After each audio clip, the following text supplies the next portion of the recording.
Alors bonjour à tous, je suis avec Bhaskar de la chaîne Hypnomachie. Ça fait 2 ans qu'on doit se faire une vidéo ensemble, on a enfin l'occasion de le faire. On passe une semaine là tous les deux, tous les trois, avec Lucas qui est derrière à l'île Maurice. Donc on en profite pour tourner ça. Bhaskar, si tu peux te présenter en 2-3 minutes, me dire un peu ce que tu fais, qui tu es. Et puis moi je ferai pareil derrière au cas où il y a des gens qui ne soient pas familiers avec ce que je fais, qui découvrent cette vidéo. Eh ben, en tout cas, bonjour Arti, merci pour l'invitation. Je suis bien ravi, effectivement, ça faisait beaucoup trop longtemps qu'on devait se faire ça. Donc je m'appelle Bhaskar, je suis le taulier de la chaîne YouTube Hypnomachie, dans lequel nous parlons de, comment on pourrait dire ça, de self-défense psychique dans un premier temps, on va dire, ça c'est le premier volet. Donc on fait attention à essayer d'augmenter la conscience que nous avons de notre propre suggestibilité. En effet, énormément de gens pensent qu'ils prennent des décisions alors qu'en fait ils sont soumis à un certain nombre d'influences qui ont lieu sous leur seuil de conscience, par leur environnement politique, familial, professionnel, relationnel aussi, affectif souvent, les enfants, le conjoint, les grands-parents, enfin, etc., etc. Et donc on essaye dans un premier temps d'augmenter la conscience de ces influences, c'est-à-dire qu'on va aller égratigner le mythe que nous sommes un individu avec une volonté propre qui prend des décisions éclairées.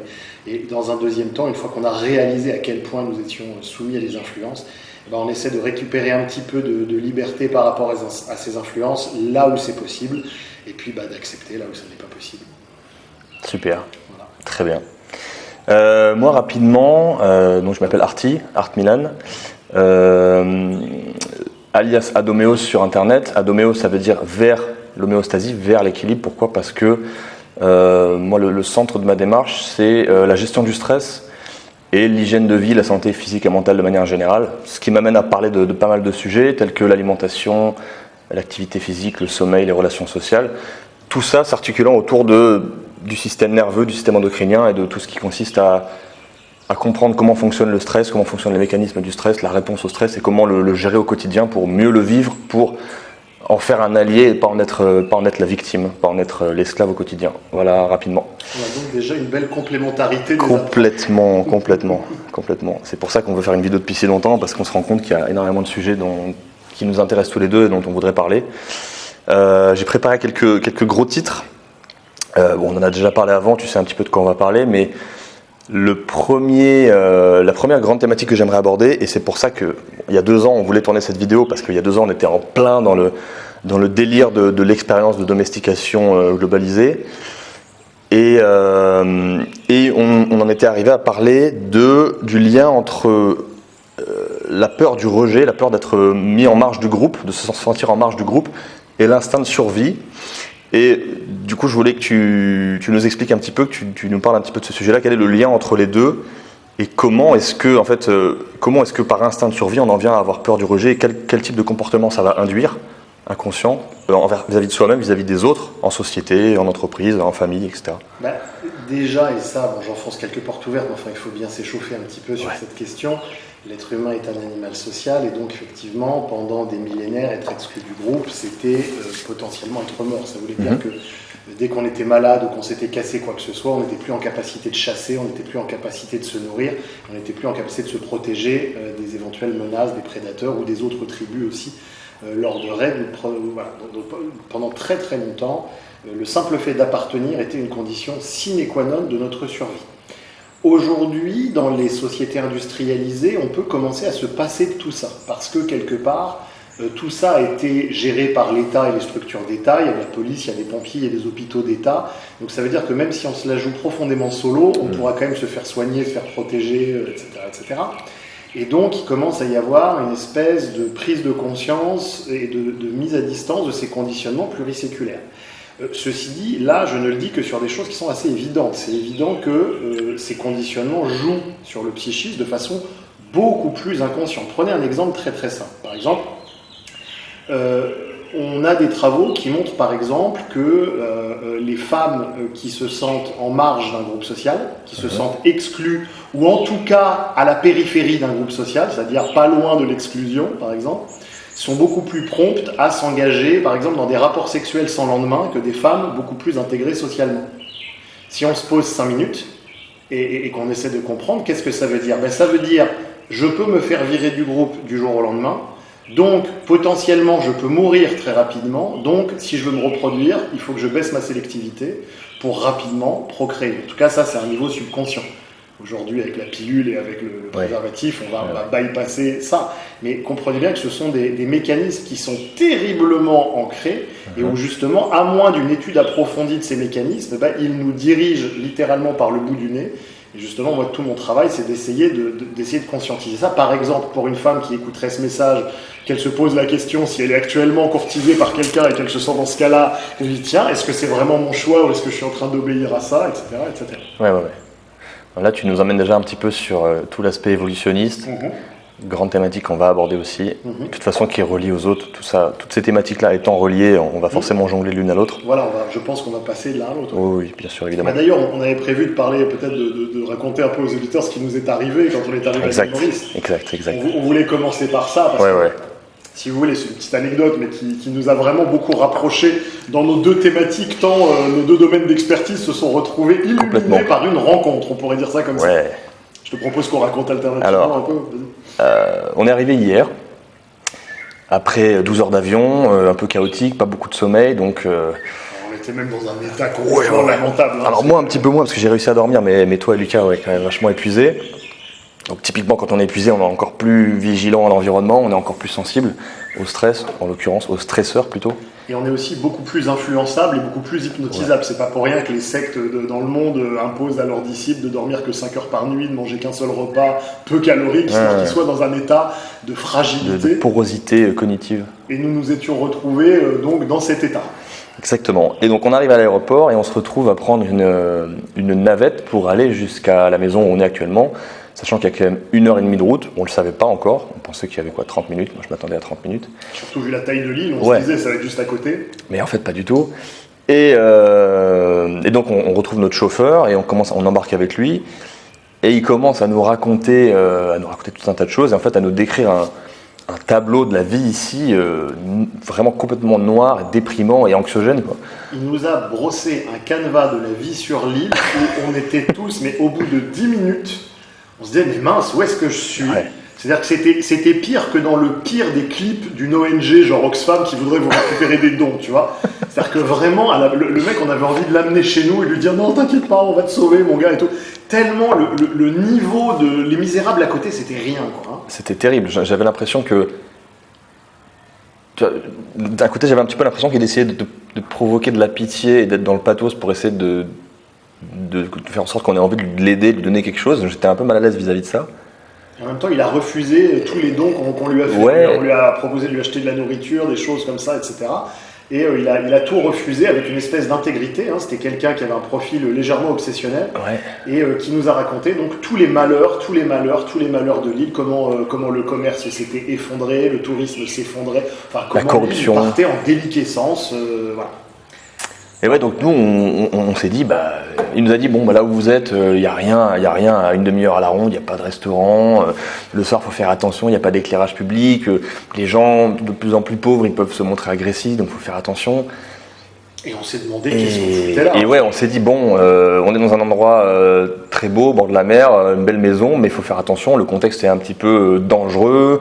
On va avoir peut-être du mal à trouver de quoi manger, faire des courses, on ne sait pas trop comment ça va se passer. Donc on est arrivé ici en fait avec une espèce d'anxiété en toile de fond, une espèce d'état de... Franchement, on avait tous notre système nerveux autonome qui était on était tous passés en mode voie dorsale, c'est-à-dire une espèce de stress de survie où on se disait bon Dieu, et en fait des problématiques extrêmement concrètes se posaient comme qu'est-ce qu'on va manger ce soir.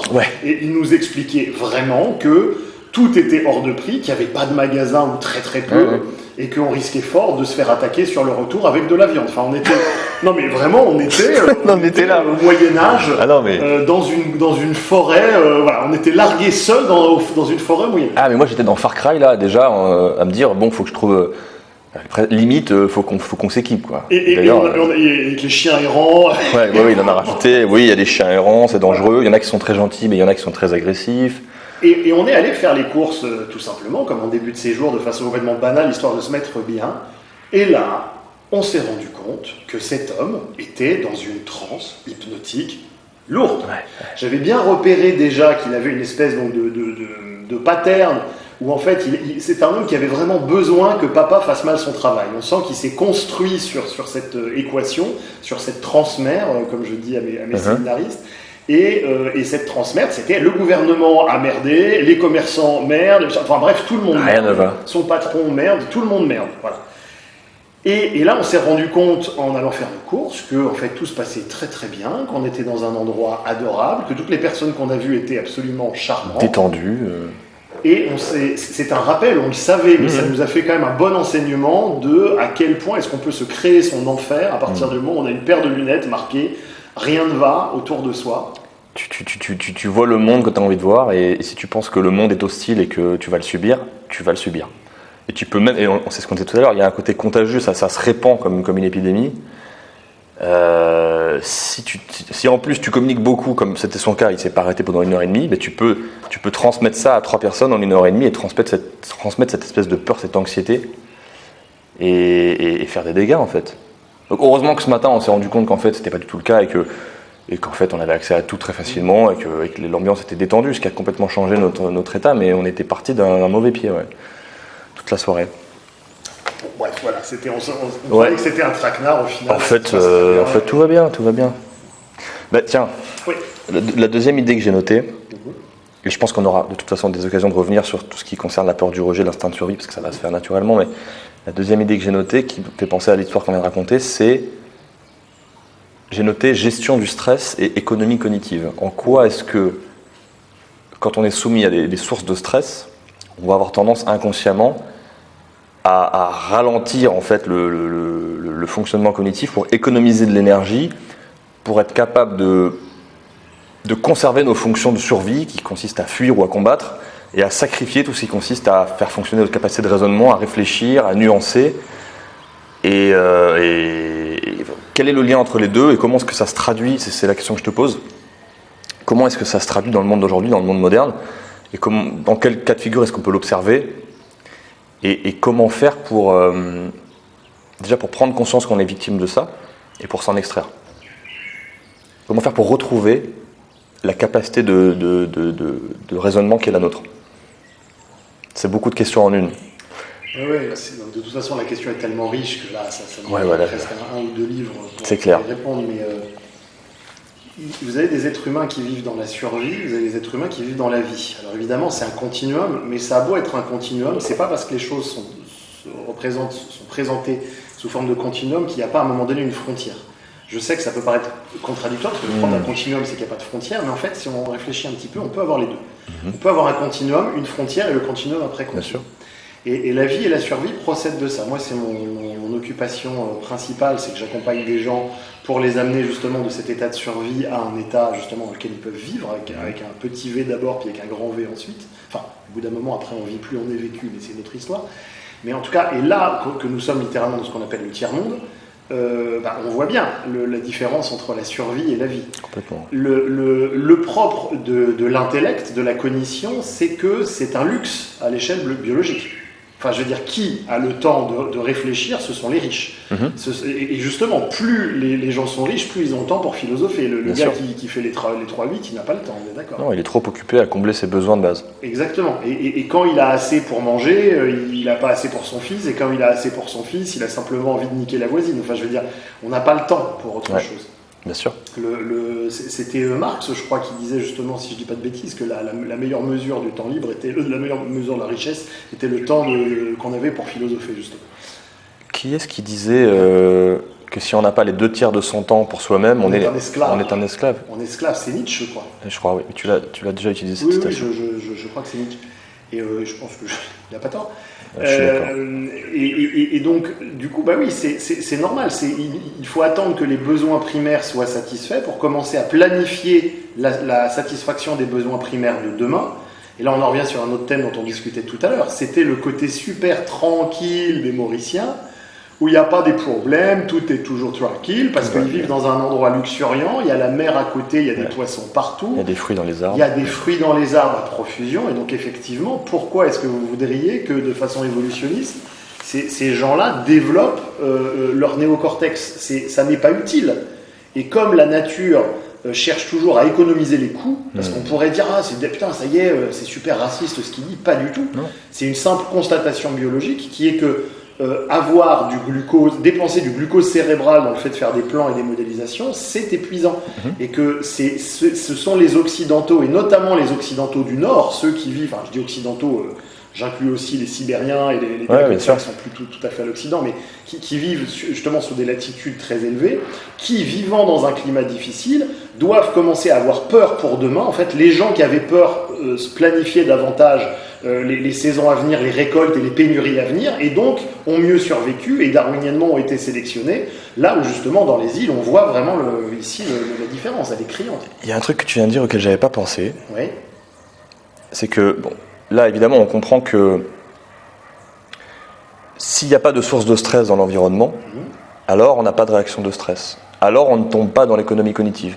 Mais si tous nos ancêtres ont toujours vécu dans des endroits où l'environnement était peu source de stress, où il y avait toujours de la calorie à disposition, autour de l'équateur, alors effectivement il n'y a aucune raison qu'une région du cerveau destinée uniquement à préparer se développe. Bien sûr. Ça n'a aucun sens, ce serait une dépense, un gaspillage, une perte sèche. Mais quand bien même elle se serait développée, parce qu'on peut quand même penser que c'est raisonnable de considérer qu'elle se soit développée, l'individu ne serait pas sélectionné darwiniennement. Exactement. Parce qu'il cramerait une partie de son énergie à prévoir des pénuries qui n'arriveraient pas, et pendant qu'il prépare ça, les autres ils sont en train de féconder les femelles à côté. Exactement. Donc ça marche pas. Ça ne marche qu'à partir du moment où il y a une modification de l'environnement dans le sens d'une plus grande rigourosité des hivers. Qui nécessite ce genre de planification. C'est ça. C'est marrant parce que, je ne sais pas si c'est volontaire de ta part, mais en 5 minutes, tu as réussi à connecter tous les gros titres que j'avais notés pour tout à l'heure. Notamment, l'intelligence extrême est-elle une anomalie de la nature? Alors, ça dépend dans quel contexte, mais j'ai l'impression que dans le monde dans lequel on vit aujourd'hui, on a quand même plus facilement accès à de la ressource, qu'on a quand même plus facilement accès, on peut plus facilement combler les strates inférieures de la pyramide de Maslow. Alors oui, l'intelligence extrême devient vite un fardeau parce qu'elle nous enferme dans la réflexion et elle nous prive elle nous empêche d'être dans l'action. Oui. Et quand on n'est pas dans l'action, il y a plein de gens qui le sont à notre place et qui prennent tout ce que nous, on n'a pas pu prendre. C'est le mot-clé, là, moi ce que j'entends, je considère que le mot-clé dans ta phrase, c'est extrême. Oui. Les écarts types très élevés. Parce que effectivement, on sait notamment que plus l'intelligence monte, plus on est exclu socialement. Là, je vous parle pas juste des petites intelligences élevées, je vous parle de ce qu'on appelle les TTHQI, donc les très très haut QI. Très très souvent, l'intelligence extrême va empêcher de connecter avec autrui, parce qu'on va trouver autrui bête. Exact. Donc on va avoir du mal à socialiser, donc on va avoir du mal à trouver des partenaires, et donc au final, ces gens-là se reproduisent beaucoup moins que les gens avec un quotient intellectuel de 100. Qui trouvent très facilement des gens. Donc effectivement, d'un point de vue strictement darwinien biologique, c'est un handicap d'une génération sur l'autre, puisque ça freine la reproductibilité. Après, heureusement que la vie ne se résume pas à la biologie, et encore moins au quotient intellectuel, mais c'est évident que c'est un facteur, facteur observé, qui est d'ailleurs un handicap au même titre que les très bas QI, qui vont aussi avoir du mal pour d'autres raisons qu'on imagine facilement. Ouais, non, c'est évident. Et tu parlais aussi, tu as abordé la notion d'évolutionnisme. Je voudrais revenir là-dessus. Attends, je peux une dernière chose là-dessus. Il faut bien comprendre que on peut avoir tendance à penser que les hauts QI, que plus on a un haut QI, plus on va cartonner socialement, professionnellement parlant. En fait, c'est pas du tout le cas. Ça monte et on cartonne de plus en plus avec une espèce de pic autour de 120-130 quoi. 120-130, c'est juste ce qu'il faut parce on surnage au-dessus de la masse, mais on est encore compréhensible par cette dernière. Donc ça veut dire que là, on va vraiment pouvoir en tirer profit. Dès qu'on commence à dépasser 135, 138, en fait, le QI commence à devenir un handicap. Et quand on en arrive vraiment à des QI de 150, 155, on est complètement exclu de l'univers professionnel à ces QI-là. Complètement exclu. Oui, et puis parmi ces gens-là, il y a des gens qui vont réussir à bâtir quelque chose seul de leur côté. Ça, c'est possible. Quand ils ont une capacité de concentration suffisante, ce qui n'est pas le cas de tout le monde. Oui. Et souvent, je ne sais pas s'il y a une corrélation directe entre l'intelligence et le côté pensée arborescente et donc difficulté à se concentrer. Mais si c'est le cas, alors ça voudrait dire que plus on est intelligent... Non, ça c'est un neuromythe très très fréquent. Les surdoués n'ont pas le monopole de la pensée en arborescence. Ce qu'on vient de dire là, ça me fait penser à un truc qui est connu de tout le monde, presque, c'est que la nature fonctionne par essai-erreur, et qu'en fait tout ce qui est trop éloigné de la moyenne est un essai qui va être voué à l'erreur, enfin voué à l'échec. Donc c'est juste une expression de la stratégie de l'essai-erreur. si naissent des gens, enfin si des gens se développent et développent un quotient intellectuel de 160 points, c'est que ça peut avoir un rôle à jouer. Peut-être que, je me dis, dans certains environnements, peut-être que ça peut être utile, que ça peut valoir le coup, mais qu'au global, l'environnement fait que, comment dire, fait que ça n'est pas ce qui est privilégié, ce n'est pas ce qui est le plus sélectionné par la nature. Tu as dit que c'était plutôt entre 120 et 130 qu'on fit le mieux, Ouais, c'est l'idéal. mais ça existe quand même. Des QI très bas, des QI très élevés. Donc, bien c'est sûr, juste des espèces d'anomalies qui. La nature passe son temps à faire des stratégies mixtes. C'est ça, c'est ça que j'entends par ici. Et en plus, l'expression et l'utilisation pleine de son potentiel cognitif par des gens très très bien doués. En anglais, on dit gifted people. Là, on dit personnes qui ont reçu un don. Ouais. Dans certains domaines, certaines associations de surdoués militent histoire que ce soit reconnu comme un handicap. Ah ouais. Oui, handicap, c'est hand in cap. Donc c'est à l'inverse, c'est le fait de dire quand on est trop bon à un jeu, on vous met un handicap. Tu vois, donc c'est marrant de voir comment d'une langue à l'autre, la perception est complètement inversée. Bon, bref. Tout ça pour dire, le disque dur, la puissance de calcul d'un haut QI doit être soutenue aussi par une intelligence émotionnelle. Et ce qui se passe très très souvent, c'est qu'un certain nombre de très très hauts QI, je ne parle pas juste du gars qui a 130, etc., je parle vraiment des gens qui crèvent le plafond, la plupart du temps, ces gens-là vivent dans leur enfance ou leur adolescence certaines formes de mise à l'écart social en raison de leurs différences cognitives.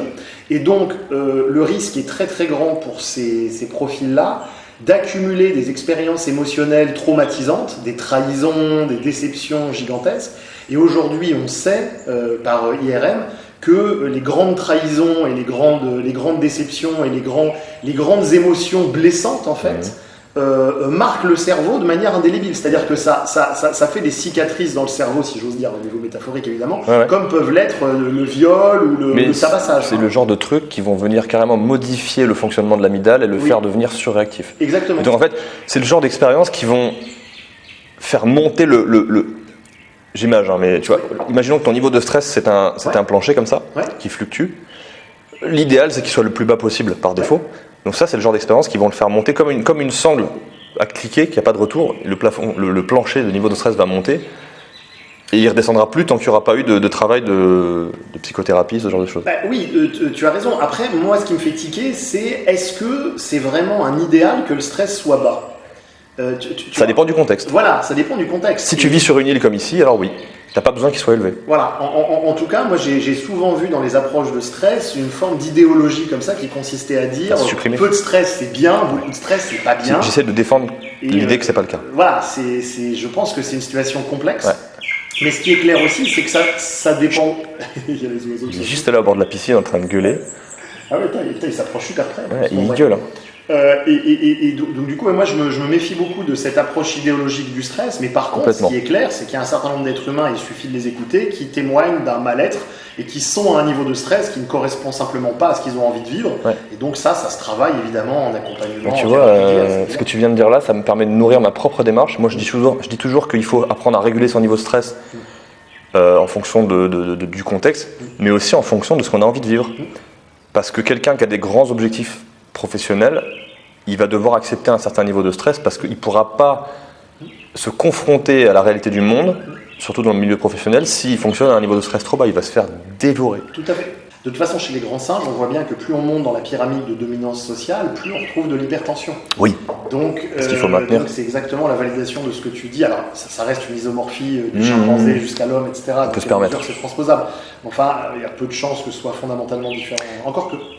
Oui, parce que quand on a atteint un niveau élevé dans l'échelle de dominance hiérarchique, CF Henri Laborie, il faut garder un certain niveau de vigilance et d'effort pour le maintenir. Parce que si tu as réussi à accaparer de l'énergie, il y aura toujours quelqu'un pour la convoiter. D'où l'importance, à mon avis, une fois qu'on est un minimum installé, de développer ensuite un certain nombre de social skills et de tranquillité intérieure. Il ne s'agit pas tant de faire que d'être, de qualité d'être. Bien sûr. Il ne s'agit pas de faire, pour justement réussir ensuite à pérenniser des alliances avec des gens qui ont rentré dans une logique de gagnant-gagnant. Exactement. Et de ne pas rester dans cette peur d'être détrôné, en fait, parce que ça tue à petit feu. Si tu réussis financièrement et que tu t'enfermes dans une logique de je suis le prédateur, dans une logique binaire, dans une logique de jeu à somme nulle, tu es en permanence anxieux, tu es en permanence sur tes gardes parce que tu n'es jamais tranquille d'esprit. Et c'est pas pour rien que la plupart des gens en position de dominance sociale, quel que soit d'ailleurs le domaine, travaillent en réseau, justement, parce que c'est une façon de diffuser leur stress et de créer une alliance pour le faire réduire, ou en tout cas le maintenir dans des limites supportables qui les protègent de l'infarctus et autres molesties. Tiens, tu viens de prononcer un terme qui m'intéresse, tu as dit diffuser le stress. J'avais noté une idée que je voulais qu'on développe, j'ai noté le rôle de la croyance, de la foi, appelle ça comme tu veux, pour dissiper le stress et l'incertitude. Et des différentes méthodes, des différents stratagèmes que les êtres humains ont mis au point, ont développé pour leur permettre de dissiper ce stress, cette espèce d'incertitude latente qui les ronge de l'intérieur, qui les fait vieillir prématurément, qui les fait mourir en fait, qui leur empêche de... Et qui aussi je pars sur un autre truc mais c'est lié. J'ai lu il n'y a pas longtemps que quand l'amygdale détecte un danger et qu'il enclenche, il ou elle, l'amygdale, que l'amygdale et qu'elle enclenche une réaction de stress, alors le corps alors s'inhibe la production d'hormones de croissance et la production d'hormones sexuelles. Tout à fait. Ce qui veut dire que la nature est tellement bien faite que, en présence d'un danger, juste en anticipant un danger qui n'existe peut-être pas, alors la croissance des tissus s'arrête, il n'y a plus de développement de l'individu et il n'y a plus possibilité de procréation. Le développement de l'espèce. En fait, je fais une parenthèse, mais ça, d'un point de vue évolutif, c'est très intéressant parce que ces retards de croissance, tu retrouves ça chez des gens qui ont justement ce qu'on appelle des retards de croissance. Ouais. Moi, je connaissais un ami comme ça quand j'étais ado, il avait 15 ou 16 ans et il en faisait 12. Il parlait comme ça, avec une voix toute fluette, etc. Il n'avait pas de poids au pénis, etc. Qu'est-ce qui lui est arrivé ? Il faisait 25 cm de moins que les autres de son âge. Enfin bref, il avait gardé un caractère néoténique beaucoup plus longtemps. Et ça se comprend notamment parce qu'il y a énormément de mammifères. C'est classiquement étudié chez les lions, beaucoup chez les lions, mais on retrouve ça aussi évidemment chez les gorilles et chez d'autres grands singes. Et on a aussi pas mal d'éléments chez les humains évidemment qui attestent de ça, qui est que quand un mâle dominant arrive et récupère une femelle, en général il a tendance à tuer les enfants d'un précédent lit. Ouais, bien sûr. Ça c'est très connu chez les lions. Très connu. Bon, bref. Mais on retrouve à peu près le même genre de choses aussi chez les humains. Alors évidemment, chez les humains, aujourd'hui, on peut pas... Ouais, avec les beaux-pères. Le beau-père, évidemment, il va pas fracasser la tête du crâne. Encore que, on voit qu'il y a plus d'accidents domestiques quand l'enfant est sous la surveillance du beau-père. Donc ça, c'est intéressant. C'est des accidents, évidemment. Oui. Oh mince, la poêle d'huile bouillante. Voilà. Alors, c'est à pondérer parce que plus un beau-père s'occupe jeune d'un enfant, plus l'enfant est jeune ou le beau-père est jeune ? Plus l'enfant est jeune, plus il considère que ça peut être le sien. Il peut considérer que c'est le sien et plus il va s'attacher, etc. Vraiment le pire, c'est le pire du pire, c'est quand le beau-père arrive et que le gamin il est en prépuberté. C'est-à-dire que vers 12-13 ans, c'est-à-dire qu'au niveau éthologique, le gars va se dire oh là là, ça va être un rival. Et voilà. Et voilà, et là la boucle est bouclée. Et on comprend que dans ce genre de conditions, justement, ça crée du stress d'avoir un mâle qui n'est pas son père et qui est très très proche, tu vois, et qui baisse ta mère, etc. Ouais. Et donc, ce genre de sécrétion de cortisol et de stress va avoir tendance, justement, ou peut avoir tendance, c'est une des stratégies, c'est pas la stratégie, mais à faire en sorte que l'enfant reste enfant. Et donc, il représente moins une concurrence pour le mâle, et donc il risque pas la mort. Exactement. Et donc, il survit, sachant que l'intérêt principal de nos gènes, c'est qu'on survive. Exactement. Et rien d'autre. Pas qu'on soit heureux, pas qu'on se sente bien. Exactement. Et d'ailleurs, avec la même notion, il y a d'autres études qui sont absolument passionnantes comme ça, qui montrent que plus un homme est dominant, au sens vraiment éthologique, et moi qui ai fait beaucoup d'arts de combat, j'ai pu l'observer avec des hommes qui sont physiquement très dangereux, plus ils sont élevés dans la hiérarchie, plus ils vont avoir tendance à n'avoir que des filles. Tu vois, des gars comme Donald Trump, il a que des filles. Ça c'est fascinant. Et ça c'est extraordinaire, parce que ça veut dire que c'est des gars qui ont des tellement bons gènes, alors ça j'ai un truc à te dire là-dessus, vas-y. Le gamin issu comme ça de cette union-là, quand il va avoir 15 ans, il risque tellement d'être agressif et de renverser papa qu'il faut mieux qu'il y ait que des... Ah ok, alors tu me faisais penser à un truc, là tu dis le risque c'est de renverser papa. Ouais. Moi j'avais une théorie il n'y a pas longtemps, je pensais à ça en pensant à Andrew Tate, qui est un peu l'incarnation du super prédateur. Ouais. Et je me disais que... la nature étant ce qu'elle est, étant parfaitement régulée, au point que des hommes extrêmement dominants ont plus de filles que de garçons, est-ce que oui, ce que j'observais, c'est que souvent des gens qui ont des caractéristiques d'un super prédateur, par exemple quelqu'un qui est grand, qui a développé ses aptitudes de combat, qui est extrêmement intelligent, qui a un peu de sociopathie, de psychopathie, qui est extrêmement manipulateur, qui peut obtenir absolument tout ce qu'il veut de tout le monde, il y a forcément un endroit où il va avoir une faiblesse. Par exemple, il peut être très très con à un endroit. Typiquement, l'exemple d'Andrew Tate, c'est de dire publiquement dans des podcasts qu'il est proxénète, quoi. Donc, montrer le flanc, en fait, clairement, montrer des points vitaux, prendre le risque de se faire foutre en tôle facilement. Est-ce que ça, c'est pas un mécanisme d'autorégulation de la nature pour éviter qu'un super prédateur prenne trop l'ascendant sur le reste de la communauté? Donc toi, tu as parlé d'un exemple où le risque, ce serait pour le père. Moi, je te parle d'un exemple où le risque, ce serait pour la communauté tout entière. Est-ce que tu as déjà entendu parler de ça? Attends, le risque, ce serait pour la communauté tout entière. Dans le sens où le super prédateur gagne tout. Voilà, exactement. Moi, je ne suis pas certain de ton exemple là pour la proxénétisme. Enfin, effectivement, alors deux choses. Moi, je ne suis pas certain d'une espèce de vision romantique qui dirait il y a toujours un point faible. Tu vois. Moi, il me semble, ça m'évoque une espèce de biais d'illusion de justice, tu vois. Alors que non, il y a des gars qui sont des super prédateurs qui raflent tout et qui nous emmerdent, tu vois. Oui, mais tu viens quand même de dire qu'il y a un mécanisme d'autorégulation à l'échelle de la famille. Non, j'entends, je vais quand même nuancer ce que je dis. Effectivement, on sait que les gens qui ont un énorme taux de testostérone, ce qui était moi mon cas plus jeune, notamment ce qui m'a valu cette calvitie, c'est allopathie corrélé. C'est pas pour rien que t'as autant de chauves dans les films d'action, tu sais, où les grosses Dwayne Johnson et Vin Diesel en témoignent. C'est que c'est un caractère secondaire du haut taux de testostérone, et ça va avec les arts de combat aussi que j'ai fait énormément. Mais les hauts taux de testostérone ont tendance à prendre beaucoup plus de risques. De risques stupides. C'est-à-dire que tu as des expériences qui ont été faites comme ça. On a demandé à des gens qui avaient un haut taux de testostérone dans des salles de gym qui étaient situées au premier étage ou au deuxième étage de bâtiment. Et on leur disait, à ton avis, si jamais je te donne tant d'argent, est-ce que tu es prêt à sauter du premier étage? Et après, on mesurait leur taux de testostérone et on a vu une corrélation directe avec ça. Mais c'est évident. Et les gars, ils disaient, ouais, moi je le fais, c'est bon, etc., sans se rendre compte qu'ils prenaient des risques qui étaient complètement déraisonnables. Il y a plein d'autres travaux qui vont dans ce sens-là aussi. Donc la testostérone, elle te permet donc de davantage paraître dominant aux yeux des femelles et donc potentiellement de trop produire davantage, mais elle te fait faire aussi beaucoup plus de conneries. Moi, je sais que quand j'ai passé 40 ans, j'ai vraiment senti la baisse du taux de testostérone. Le truc qui fait que les athlètes s'arrêtent face à un moment donné lors de leur carrière, elle baisse pas drastiquement. Non, mais ça suffit à ce que la raison puisse prendre le dessus sur le limbisme. Alors moi, ça, j'avais pas ce problème avant, parce qu'on peut faire les deux, mais en tout cas, j'ai tellement senti les avantages d'une baisse très modérée, mais de la testostérone, que je dis, c'est pas si mal. Et là, je me suis senti davantage homo sapiens, tu sais, évoluer. Je dis, non, mais je préfère en fait être un homo sapiens qu'être un singe dominant à tout prendre. Donc il y a bien sûr, tu as raison, il y a ces mécanismes d'autorégulation qui se font. J'ai l'impression que oui, on retrouve les mêmes mécanismes partout, que tout tend vers un équilibre et que tout est représenté, tout est une courbe de Gauss et que les extrêmes soit sont éliminés, soit finissent par se rapprocher du milieu d'une façon ou d'une autre. C'est une forme de pensée systémique, bien sûr. On ne perd jamais sur tous les tableaux, de toute façon, ça c'est un des grands mantras. Clairement. Jamais on perd. Je recentre l'échange sur ce quoi on était parti, mais c'est moi qui ai divagué, donc c'est... Alors, c'était cette histoire de l'intérêt de la croyance et de la foi pour dissiper l'incertitude et le stress dans un groupe humain. Est-ce que tu peux nous parler un petit peu de ça? Par exemple, nous expliquer un petit peu comment ça s'est installé dans l'humanité et par quoi ça peut être remplacé aujourd'hui dans des sociétés où il y a un vide spirituel. Là, tu parles, il y a plein de questions. Alors, plutôt la deuxième. On va les faire, on va toutes les faire, mais je te propose qu'on les prenne une par une. Parce qu'il y a tellement de choses à dire sur ce sujet. Plutôt, on va rester dans le contexte actuel.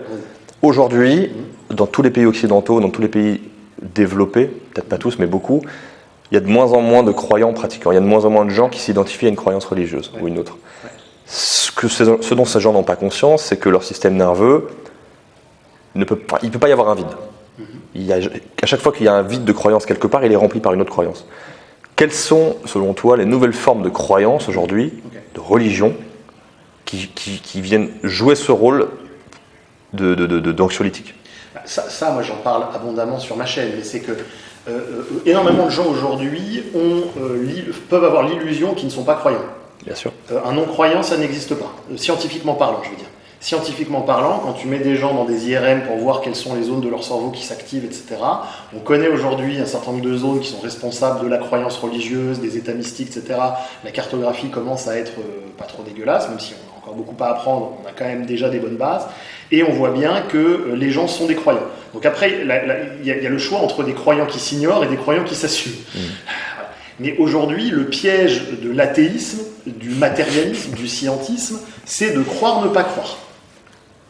Or, le propre d'un croyant, c'est qu'il sait qu'il croit. Or, il y a des gens qui croient qu'ils savent. Enfin, qui croient. Oh là, mon Dieu. Un prof de français dans la salle, s'il vous plaît, qui croit qu'ils savent. C'est aujourd'hui la baisse de la fréquentation des églises et des croyances. Bon, les églises, c'est ce qui est historiquement dans notre socioculture, évidemment. Ça vient d'une véritable organisation d'ingénierie sociale visant à discréditer l'Église catholique et à se supplanter à elle. D'ailleurs, c'est une réussite, puisque en fait, la fréquentation des églises s'est effondrée, etc. Ça remonte plus ou moins aux Lumières, et ça a continué. Bon, j'en parle vraiment abondamment sur la chaîne, avec l'idée de transformer un Dieu céleste en un Dieu terrestre par l'usage de la science pour remplacer ça, et on l'a bien vu pendant les événements récents, je ne sais plus comment tu les avais appelés, l'expérience de domestication globalisée. Voilà, globalisée, j'aimais bien ton expression, je vais te la piquer. Et donc pendant cette période de domestication généralisée, on a vu à quel point la science jouait aujourd'hui le même rôle que les religieux de l'époque. Quand on disait Juste un petit détail, à l'époque on a séparé l'État de l'Église, aujourd'hui le médical est rentré dans l'État. Complètement. L'Église est re-rentrée dans l'État. Et surtout le tour de passe-passe est génial, parce qu'à l'époque, le pouvoir politique et le pouvoir religieux étaient en bisbise, et il y avait parfois des conflits, d'énormes conflits entre l'Église et le pouvoir politique. Or, là, aujourd'hui, on a vu qu'en fin de compte, c'est le politique qui primait sur le médical et sur le scientifique. C'est-à-dire que quand le politique disait « faites ça », même si les experts disaient « attendez, on n'a pas de recul dessus, on n'a pas », le politique disait « si, vous en avez », et où en fait, derrière, donc ça a été une espèce de tour de force pour réunifier les différentes composantes du pouvoir, et de toute façon, ils vont continuer dans cette direction-là, puisque nous avançons, paraît-il, en tout cas disent certains, il y en a qui prophétisent la fusion donc, des identités numériques, biologiques, etc., et civiles.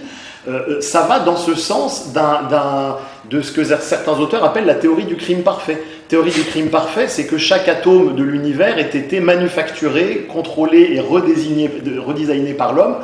Autrement dit, c'est une tentative de vaincre la vie dans ce qu'elle a de vivant. Et donc c'est une tentative pour faire une religion, mais qui est en fait une crypto-religion, parce qu'à aucun moment elle ne s'assume comme telle, justement. Qui est la religion, qui est, j'ose le mot, la religion de la maçonnerie. Pour moi, elle ne porte... C'est la religion sans les avantages. C'est la religion... Enfin, ça dépend pour qui. Ça dépend pour qui. Disons que la balance bénéfice-risque est moins équilibrée que celle des religions qu'on connaît qui ont plusieurs millénaires, selon moi. Disons que dans les grandes religions traditionnelles, l'homme est seul face à Dieu. Donc même si dans certaines religions, tu as quand même le clergé qui est pas loin et qui peut être extrêmement pressant, voire oppressif, il y a quand même effectivement il y a un espace de vérité, en fait, tout simplement. Alors que là, comme tout a été manufacturé par l'homme, ça veut dire qu'il y a forcément un programmeur dans ton système qui a une intentionnalité, et cette intentionnalité, elle n'est pas neutre, elle est forcément biaisée. Donc ça veut dire que tu as forcément des crypto-biais par cette espèce d'approche, alors que quand tu es seul entre toi et la nature, à la limite, tu peux être biaisé, mais ce sont tes propres erreurs que tu fais. Or là, tu es dans l'inframonde d'un autre, tu es dans la matrice d'un autre, et c'est toute l'horreur de ce plan. Et cet autre, son seul but, c'est de maintenir sa position dans l'échelle de dominance hiérarchique à ton dépens. Exactement. Et il faut lire Henri Laborie pour comprendre ça. Mais oui, c'est le seul et unique but, c'est de maintenir l'échelle de dominance telle qu'elle est, pour éviter que des dominants puissent perdre leurs privilèges. Oui, je voulais te relancer, parce que tu as parlé un petit peu du wokisme. Ma question est, pourquoi est-ce que le wokisme est voué à mourir en se confrontant à la réalité ? parce que l'enfer est divisé contre lui-même. Je cite les textes, ça capte toujours quand tu cites les textes, mais en même temps, dans ces textes-là, tu as une sagesse multiséculaire. Sors pas de mon trou du cul. Non, mais parce que c'est le principe du réel que de gagner à la fin, c'est tout. Et qu'est-ce qui fait que le wokisme est totalement inadapté au réel, alors ? Mais qu'est-ce que c'est le wokisme ? à la base, ça part comme toute activité humaine, ça part toujours d'un bon élan.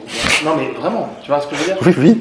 Enfin, moi, j'ai la foi que j'ai aucun de mes frères qui fait des choses mal. Pareil. Je ne crois pas à la ponérologie. Je pense qu'il n'y a pas d'être humain ontologiquement mauvais. Et j'ai travaillé sur des thèmes comme la sociopathie, la psychopathie, etc. Il n'y a que des stratégies d'adaptation. Voilà, pour permettre la survie. Des stratégies qui sont plus ou moins sacrificielles. Et c'est sûr que quand c'est nous qui sommes sacrifiés, on fait la gueule, ce qui est normal. Ouais.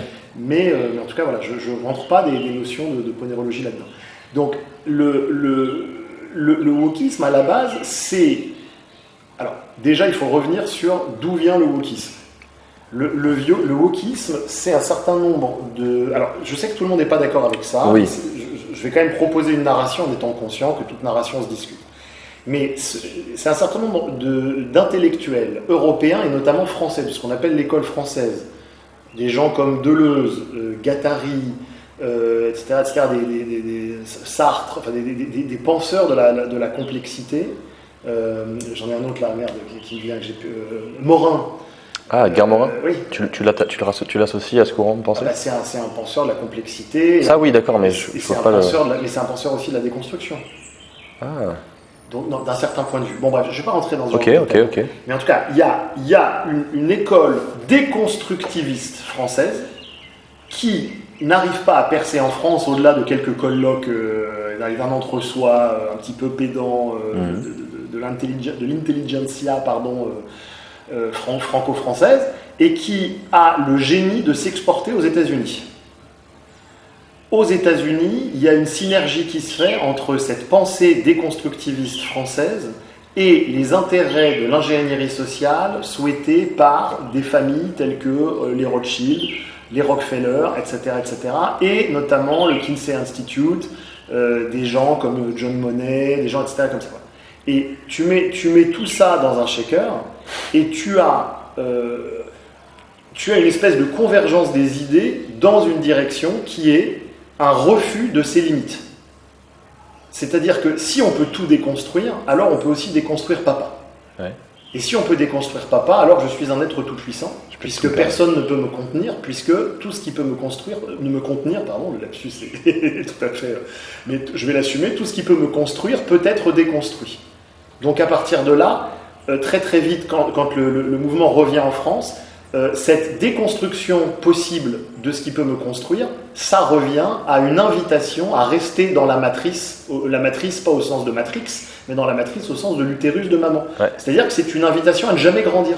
À ne jamais prendre ses responsabilités. Et à ne jamais devenir adulte et à ne jamais prendre ses responsabilités. Ce qui est très confortable. Ce qui est extrêmement confortable et qui flatte au dernier degré notre cerveau limbique, parce qu'à un moment donné, tout individu adulte sait que c'est une mue qui est extrêmement douloureuse à un endroit. Ah oui. Parce que c'est abandonner des illusions, parce que c'est assumer un certain nombre de choses.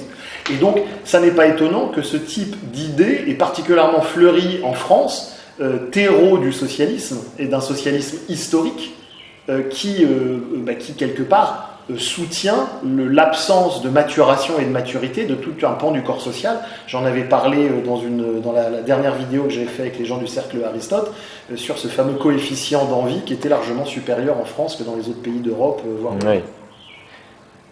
Coefficient d'envie qui est inversement corrélé à la capacité d'exprimer sa responsabilité individuelle en fait. Et donc, dans la Déclaration des droits de l'homme, qui a donc été faite par un certain nombre de maçons, on met en exergue la responsabilité comme une valeur. Mais pour autant, dans les faits derrière, le mécanisme qui est politique maçonnique est un mécanisme d'assistanat et de perfusion. Et plus il prend de la place, moins il y a de responsabilité. Donc on est typique dans ce double discours luciférien qui vous vend quelque chose qui est toujours respectable, la responsabilité, tout le monde est pour la responsabilité, et derrière, qui va faire exactement l'inverse. Peut-être que le meilleur moyen de convaincre quelqu'un, le meilleur moyen de faire en sorte que quelqu'un n'aille jamais vers la responsabilité, c'est de le convaincre qu'il en fait déjà preuve, alors que pas du tout. Exactement. En lui bourrant le mou dès l'école. Exactement. Ça a l'air de fonctionner. Hein. Ça fonctionne très très bien, parce que pourquoi dépenser l'énergie nécessaire à la vertu quand il se trouve qu'on en est déjà magiquement doté? Ça n'a aucun sens. Magiquement, exactement. Oui, le mot-clé ici, c'est magiquement. C'est ça. C'est au dépit des lois de la physique. En fait, c'est un acte magique qui relève de la proférence, c'est-à-dire la proférence culturelle. C'est-à-dire de dire, dorénavant, Arti, je te déclare comme responsable. Tu vois, rien n'a changé, mais c'est un acte hypnotique qui se veut créer une réalité, alors que en fait, ça n'est qu'une idole. Ouais. On est en train en fait de faire de l'idolâtrie à grande échelle. Comprenez bien qu'une idole, c'est quelque chose qui obéit à 4 critères essentiels. Vous avez la fascination pour l'idole. L'idole fascine parce qu'elle est investie de tout un ensemble de pouvoirs, etc. Parce que si jamais cette idole, en l'occurrence là on parle de l'État, qui profère que vous êtes responsable, si cette idole est capable de faire ça, ça veut dire qu'elle dispose d'un pouvoir qui est complètement fascinant et qui va faire régresser les enfants, enfin je sais pas, les individus à l'échelle. Ouais, bien sûr. Vous avez la fascination. Vous avez l'identification à l'idole, c'est-à-dire que si jamais je travaille bien, un jour je pourrais être comme papa, si je fais bien tous les rituels magiques, au bout d'un moment je pourrais être aussi puissant que les gens qui ont ce pouvoir magique. Il y a la création d'un absolu, mais qui en réalité est relatif, c'est là où est l'arnaque. C'est qu'on croit que l'idole c'est Dieu, mais c'est pas Dieu, Dieu est absolu, l'idole est toujours une manifestation de Dieu puisqu'elle correspond à une forme de pensée magique. Et qui dit pensée magique dit que je veux me protéger du réel et donc que je ne suis pas en phase avec ce dernier, effectivement. Ouais. Et enfin, la dernière caractéristique des idoles, c'est qu'elles créent des conflits. Parce que si jamais je suis dans une pensée magique, donc hors du réel, et que quelqu'un est dans une autre pensée magique différente hors du réel, tôt ou tard on va se foutre sur la gueule pour voir quel est le mythe qui est le plus fort, parce que l'existence même d'un autre Dieu que mon Dieu fragilise la toute-puissance du mien.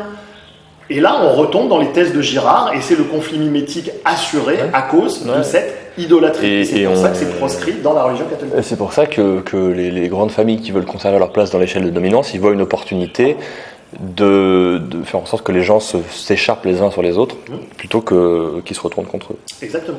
Parce qu'ils ont besoin de décharger leur stress, vu qu'ils sont sous pression, et qu'il faut bien qu'ils passent à l'action et qu'ils soient dans l'action motrice à un moment. Et il vaut mieux que ce soit par le combat du tous contre tous plutôt que...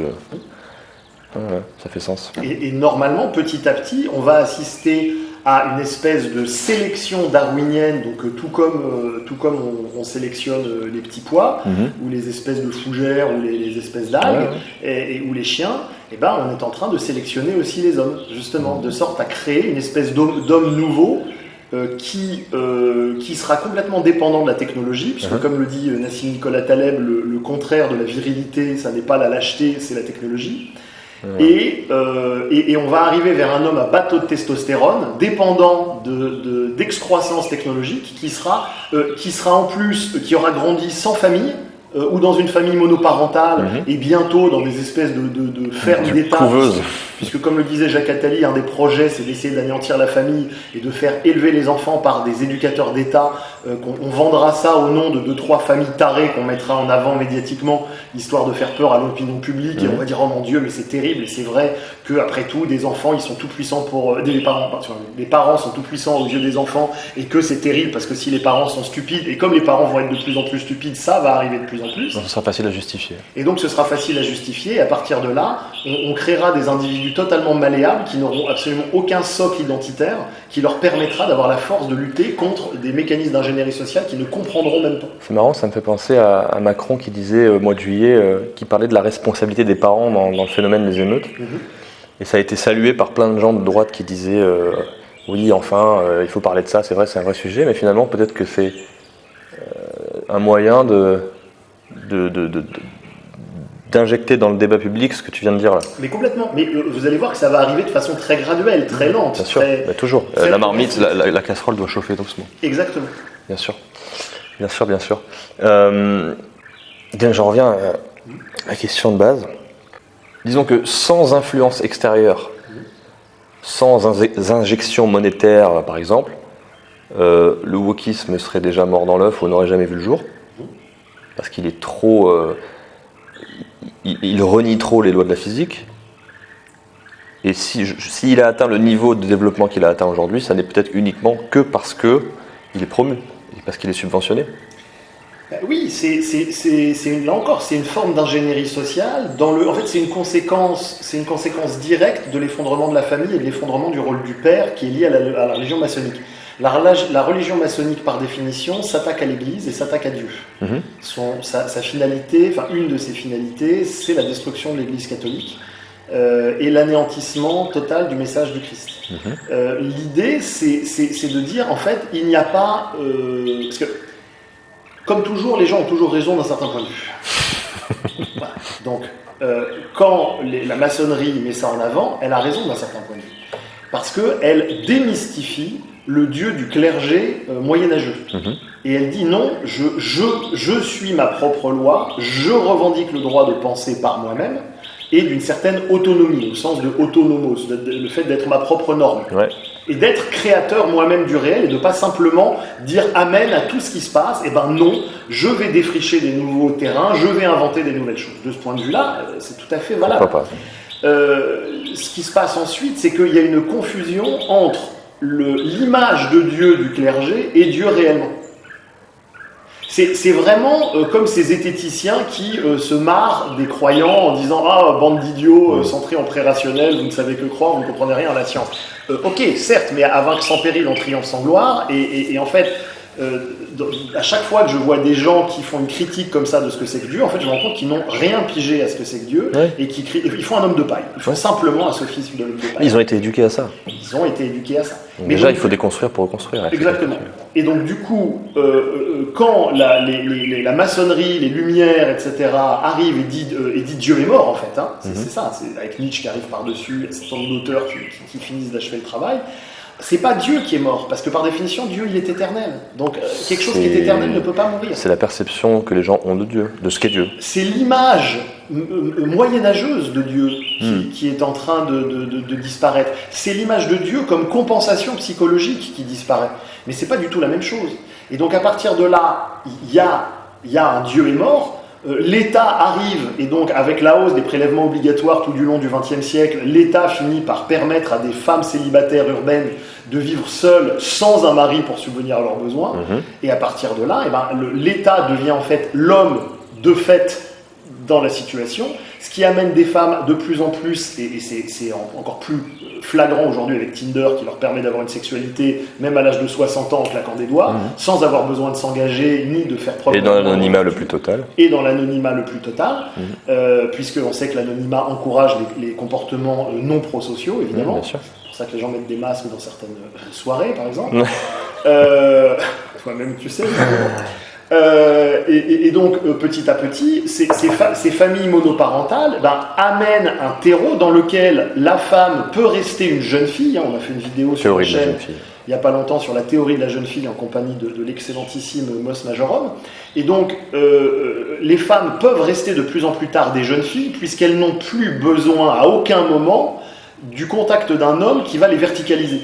Donc on reste dans un système de femmes horizontalisées, dans tous les sens du terme et avec jeu de mots, dans lequel elles n'ont plus du tout besoin de regarder un peu au-dessus, alors qu'autrefois, quand il y avait simplement un père qui était capable de leur dire à 14 ans non, ma fille, oui, tu es très belle, mais tu vas changer de jupe et tu ne vas pas mettre cette jupe à la foutre pour sortir, elles étaient obligées d'apprendre à se contenir un minimum. Aujourd'hui, étant élevées dans des familles monoparentales de plus en plus, elles n'ont plus ce père à l'extérieur, parce que c'est pas un beau-père qui va se permettre... Ou alors elles ont un père qui n'est même plus capable d'élever la voix. Ou alors, quand il y a un père, en plus, effectivement, une fois sur deux, il n'a plus assez de testostérone et il est complètement inhibé par la propagande... Il mange des hachis parmentiers réchauffés, quoi. Voilà, par la propagande féministe, pour se permettre d'oser on va lui dire papa tu me mansplains, etc. Donc c'est logique, c'est une conséquence directe de la déchéance du rôle du père, si tu veux. Bien sûr. Et on est encore dans un truc systémique parce que les nouveaux comportements féminins ne vont pas aider des hommes à se construire comme des hommes. A priori, c'est pour ça que la société là est très très mal barrée. Elle va se faire ubériser, elle va se faire contrôler à la chinoise. Et ceux qui vont rafler la mise seront probablement des jeunes mâles issus du Maghreb, avec un taux de testostérone pas encore complètement déconnant, mais pour peu qu'ils aient quand même fait des études et qu'ils aient quand même un bon niveau socio-culturel, ils auront à la fois le bon niveau de je suis un mec, le bon niveau de testostérone, ça c'est un sujet qui me fascine. Et l'exotisme. Quand on prononce le terme grand remplacement, soit la personne qui écoute la vidéo adhère à 100% parce qu'elle se dit qu'on est des grands fans de... Comment il s'appelle le mec qui a théorisé ça? J'ai oublié son nom. Soit les gens vont se dire « Oula, ça déraille ». Alors qu'en fait, sont deux manières de ne pas réfléchir. Exactement. C'est deux manières de se dire j'adhère à son camp ou il adhère à mon camp ou on est des ennemis. Mais en fait, ce qu'on appelle grand remplacement, ça n'est qu'une régulation anthropologique. Je veux dire, les femmes ont des besoins que ne remplissent plus les hommes occidentaux. Et s'il existe sur cette planète des hommes qui comblent le mieux ce besoin, eh ben, ils prendront la place des hommes occidentaux. C'est évident, c'est logique. À l'échelle de, si on se place du point de vue de l'espèce humaine dans sa globalité, c'est peut-être même souhaitable. Si on se place comme nationaliste ou machin, alors ça l'est pas. Donc on se place en opposition par rapport à ça. Moi, je l'observe juste. En fonction de mon humeur du jour ou de comment je me place, bah, peut-être que je vais considérer que c'est un énorme problème, ou je vais considérer que c'est même une chance. Mais c'est encore un sujet dont on n'a pas le droit de parler, on ne peut pas parler. Mais un sujet ultra important. Ouais. Je voulais faire un parallèle avec la gestion du stress. Tu vois, il y a plein de jeunes hommes français, gaulois de branche, qui... Elle est pas mal, ça. J'adore ça. Qui nourrissent énormément d'anxiété à cause de cette idée-là, l'idée de se faire remplacer anthropologiquement, et je les comprends. Exactement comme le gamin et son beau-père qui voit chez lui un rival. Exactement le même mécanisme. Mais ce dont ils ne se rendent pas compte, c'est que en concentrant leur attention là-dessus, ils nourrissent de l'anxiété, leur niveau de stress est plus élevé, et leur testostérone s'effondre. À cause du taux de cortisol. Et donc là, on comprend qu'en fait, la meilleure solution, c'est le lâcher prise. Et que le fait de garder ses œillères, de ne pas s'exposer à l'information, c'est le meilleur moyen d'éviter de subir ce qu'on redoute. Ah mais de toute façon, une fois qu'on a compris que la plupart des médias mainstream en fait ne sont que des agents d'hypnose du pouvoir, on jette sa télé et on arrête de les regarder sur internet, ou alors on les regarde éventuellement avec un regard critique comme on peut faire dans certaines facultés ou certaines formations d'analyse du discours. Mais je veux dire, oui, ce qui peut être intéressant aussi. Oui, ce que je fais de temps en temps sur la chaîne. De se mettre à jour. Voilà, mais justement sur ma chaîne, j'essaie de proposer un contenu, parfois de théorie fondamentale, parfois d'analyse du discours, histoire de voir comment ces théories fondamentales sont appliquées, mais histoire d'essayer de rester dans l'air du temps, mais en essayant de ne pas subir ce lavage de cerveau médiatique, parce que c'est, ne serait-ce qu'à cause de l'effet de simple exposition, il y a des idées qui rentrent dans nos cerveaux, qu'on le veuille ou non, et c'est vraiment important de s'en rendre compte, parce que c'est directement au prorata du temps passé en exposition. Complètement, et je trouve qu'il y a un piège dans lequel beaucoup de gens tombent, dans lequel je suis tombé aussi. Moi, ça fait peut-être 10 ans, voire même plus, que je regarde plus la télé, ou occasionnellement, vraiment occasionnellement, étant conscient de tout ça. Alors, depuis que j'ai 2011-2012, j'avais 17-18 ans, je commençais à me rendre compte qu'en fait, beaucoup de choses qu'on m'avait vendues comme étant des vérités absolues n'en étaient pas, donc ça date. Mais pour autant, je suis passé du contenu télé à du contenu internet, YouTube, tout aussi anxiogène. Comme tous les gens de ta génération. Comme tous les gens de ma génération. Et j'ai mis énormément de temps, déjà à comprendre que je me faisais du mal, et ensuite à prendre les dispositions qui s'imposent pour ne plus m'y exposer. Et c'était comme devenu une addiction, parce que je pense qu'on est beaucoup à être accro à l'adrénaline, à être addict au fait de fonctionner sous adrénaline, à fonctionner dans un état de peur. Ça nous maintient éveillés et ça nous permet de ne pas se rendre compte qu'on est épuisé.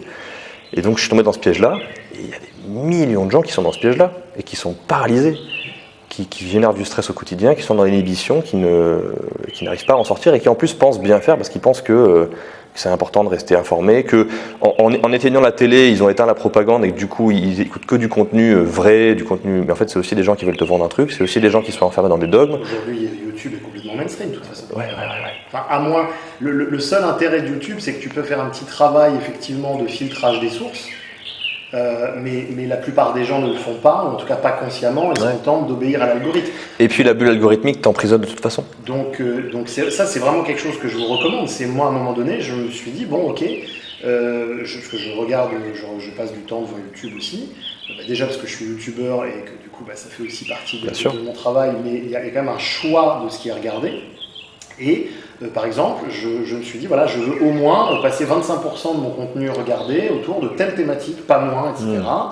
Tu vois, d'organiser un petit peu les choses. J'ai fait un peu ça. Je me suis rendu compte de comment, mais à peine sur 3 semaines, 1 mois déjà, j'ai vu que ça a déjà transformé un certain nombre de mes cognitions, des choses comme ça. Donc, c'est récent ouais, j'ai fait ça il y a 8 mois, 1 an à peu près, un truc comme ça. Et voilà, c'est des petites, c'est l'équivalent d'une forme de régime, quoi. Tu vois, il ne s'agit pas de s'imposer des repas c'est une diète, juste de se dire, je mange pas trop de gras, pas trop sucré, etc. Voilà, c'est encore une autre manière d'appliquer la loi de Pareto quelque part. Dans l'alimentation, c'est le meilleur moyen de fournir un minimum d'efforts et de consacrer un minimum de temps tout en ayant un maximum de bienfaits. Et dans la façon de consommer de l'information, c'est exactement pareil. Exactement. Il ne faut pas surconsommer du contenu anxiogène, il faut en consommer un petit peu, parce que je trouve que ça permet de trouver un équilibre entre le fait de faire l'autruche et le fait de tellement s'y exposer qu'on génère trop de stress pour passer à l'action. Il faut trouver l'équilibre entre les deux qui te permet d'être suffisamment conscient de ce qui se passe pour te mettre un coup de pied au cul, mais pas trop conscient pour pas que ça t'inhibe. Et ce juste milieu-là, des fois il faut se forcer parce que la bulle algorithmique te pousse dans ta pente, systématiquement. Et c'est vrai sur YouTube, c'est vrai sur Twitter, c'est vrai partout. Mais à la limite, pourquoi pas, dans le sens où on a tous une pente de toute façon, mais est-ce que la pente est conscientisée? C'est ça la question. Ouais. Parce que quelqu'un qui dit, je dis n'importe quoi, tu vois, mais quelqu'un qui veut devenir champion du monde de muscu, tu vois, oui, la bulle va le pousser dans sa pente, mais c'est très bien, si c'est ce qu'il a envie, tu vois, si c'est son élan. Moi, ce que je trouve le drame, c'est quand c'est l'algorithme qui finit par déterminer ta pente. C'est clair. Et par accentuer sa pente, par accentuer son inclinaison. T'as une légère pente, l'algorithme il va faire d'une piste bleue une piste noire. Tu vois. Ça c'est dangereux. Et c'est de plus en plus vrai. Aujourd'hui il faut se forcer à aller regarder du contenu qui va à l'opposé de tes croyances supposées pour nuancer un petit peu le truc. Et il faut le faire en permanence, sinon tout de suite ça se referme. L'algorithme se recrée la bulle tout de suite. C'est pour ça que j'essaye humblement, en tout cas j'ai pas mal de retours qui vont dans ce sens-là et ça me fait toujours plaisir, mais j'essaie de proposer un contenu qui soit qualitatif et en tout cas qui se discerne, qui soit clairement dans le top 2% des propos à peu près intelligents qu'on peut trouver sur YouTube. Ouais. Et je pense malheureusement qu'il y aura de moins en moins de gens pour apprécier le consommer parce que qui dit contexte de crise dit niveau de stress global qui augmente, dit simplification et binarisation de la pensée, et dit tout ça nous dit que les gens veulent consommer du contenu qui leur permet de s'identifier à un camp ou à un autre. Honnêtement, moi, je le vois très très clairement au niveau de mon audience. Déjà parce que je suis arrivé à une espèce de plateau, je pense que là ma chaîne va stagner. Tu crois ? Peut-être qu'elle va progresser encore un peu, mais je veux dire clairement, je pense qu'on est arrivé aux limites Quand tu vises un public justement qui a un quotient intellectuel de 128 à 150, fatalement tu peux pas faire 1 million de vues, tu vois. C'est pas possible. Et d'ailleurs, je le vois aussi parce que au niveau des audiences, les rares vidéos qui ont fait vraiment des pics d'audience sont que des vidéos qui renvoient d'une manière ou d'une autre à du conflit mimétique, à du clash, etc. Même si dans la vidéo, je ne prends pas position là-dessus et j'essaie justement d'en sortir, il faut au moins que la skin, que l'apparence renvoie à ça parce que les gens mais tu le vois, sur ta chaîne, les 2 vidéos qui ont fait le plus de vues, c'est celle avec Bégodeau et celle où tu parles du clash Aberkan-Tronchambier. Exactement, et il y a aussi celle sur les pervers narcissiques. Et oui, mais c'est pareil, exactement. Oui, mais c'est comme ça. Bon, c'est inévitable. Mais je suis partisan de dire que, c'est ce que je fais moi, qu'il est intéressant de proposer du contenu qui s'adresse parfois aux bas instincts pour essayer de sauver les gens qui sont encore sauvables. Parce que j'ai fait une croix sur l'idée que tout le monde a un potentiel, le potentiel suffisant, mais je considère qu'il y a des gens qui, par exemple, aujourd'hui sont perdus sur TikTok et qui consomment beaucoup de TikTok parce qu'ils sont addicts, et qui, au fond, ont les capacités de se soigner en fait. Mais ouais, je crois que c'est ça. Quand je dis se soigner, c'est au niveau du système dopaminergique. C'est un peu le début du process, quoi. Et je considère que c'est intéressant d'aller les chercher là où ils sont. Parce que si tu fais que du contenu exigeant dans le fond et dans la forme, alors ces gens-là ne te découvriront jamais. C'est pour ça que j'ai cédé moi sur une partie de mes principes premiers entre le début de la chaîne et le moment où elle a explosé. C'est quand j'ai commencé à rajouter des rushs rigolos, etc. Oui. Parce que moi avant je me disais mais attendez les gars, vous êtes des adultes, vous n'êtes pas des enfants. Vous n'avez quand même pas besoin qu'on vous mette des trucs rigolos de temps en temps pour garder votre attention. Eh ben si. Je fais ok, très bien. Donc peut-être que je sacrifierai d'autres de mes principes à l'avenir, mais comme mon but n'est pas d'avoir une chaîne avec beaucoup de vues, je m'en fous complètement. je suis content quand une vidéo fait des vues, mais en fait, ça dépend comment elle les fait. Honnêtement, faire beaucoup de vues sur un clash Idriss Aberkane Tronchambier. Ça t'apporte plus de négatif qu'autre chose. Ouais, c'est ça. Parce qu'en fait, il faut voir quel public ça m'apporte. Et je suis pas sûr d'avoir envie de ce public-là. Moi, je préfère vraiment faire quelque chose de quali avec des gens qui restent, d'apprendre à connaître aussi les followers de la chaîne. J'ai rencontré plein de gens merveilleux grâce à ça. Et qu'on apprenne à se connaître et à développer aussi une relation, etc., etc., avec des gens de qualité. Moi, c'est vraiment ça qui m'intéresse. Enfin, je dis des gens de qualité, on se comprend, je on se comprend. Mais en tout cas, des gens qui vivent dans certains niveaux de réalité avec lesquels on peut échanger de façon non sacrificielle, etc. Moi, c'est ça qui m'intéresse. Et après, autre chose au besoin. Bon, après, là encore, quand j'ai fait donc, cette vidéo sur le clash machin, je me dis, allez, je vais m'autoriser, je vais faire une vidéo sur 80 qui utilisent ces trucs-là pour ramener un peu de gens. Et au final, je suis même pas certain avec le recul que c'était vraiment une bonne idée. Comme dirait l'autre, c'est appuyer sur vous sur les principes, ils finiront par céder. C'est pas grave, moi je trouve ça intéressant de faire une entorse à ces principes une fois de temps en temps, mais il faut pas que ce soit régulier, sinon c'est plus des principes. Ouais, je suis d'accord. Voilà. C'est une vraie question, ça, se demander pourquoi avoir du succès. Moi, je sais que j'ai jamais cherché le succès et que le succès qui est arrivé, qui est d'ailleurs très relatif, évidemment, ça fait toujours plaisir, mais chercher le succès, j'ai l'impression que c'est comme chercher l'amour ou chercher la sagesse, tu vois. Le potentiel d'Antitélie ou d'effet Cobra est très très important parce que c'est chercher. Ouais. Ça vient toujours d'une espèce de volonté personnelle. Moi, je suis pas là pour avoir une volonté personnelle. Après, si le succès est là, ça fait plaisir, évidemment. Mais... C'est clair. Par exemple, si tu cherches le succès pour, par exemple, générer des revenus pour te construire une certaine liberté, il y a de grandes chances que tu te retrouves avec des contraintes qui n'existaient pas avant, du style tu peux plus sortir dans la rue sans qu'on t'emmerde. Non, et puis surtout, si c'est avoir du succès pour avoir de l'argent, pour avoir de la liberté, c'est mettre la liberté hors de soi. Or, la liberté, elle est déjà là en soi. On peut goûter la liberté maintenant. À partir du moment où je goûte la liberté maintenant et que je suis vraiment libre, je vais commencer à aller faire de l'argent avec les choses qui sont dans mon élan, parce qu'il faut bien que je mange. Donc à un moment donné, je vais suivre cet élan de liberté qui est déjà là. Et donc je vais commencer à essayer de montrer aux gens, moi voilà ce que j'aime dans la vie, voilà qui je suis et voilà ce que j'apporte au monde. Et à partir de là, l'argent va arriver, tu vois. Et le succès va arriver même dans l'autre sens. Donc on inverse totalement la chaîne logique. Enfin, en tout cas, moi je l'ai fait comme ça. Et je trouve ça intéressant parce que ça, c'est une erreur fondamentale et qui vient d'habitude de penser typiquement gnostique, de mettre un objectif loin.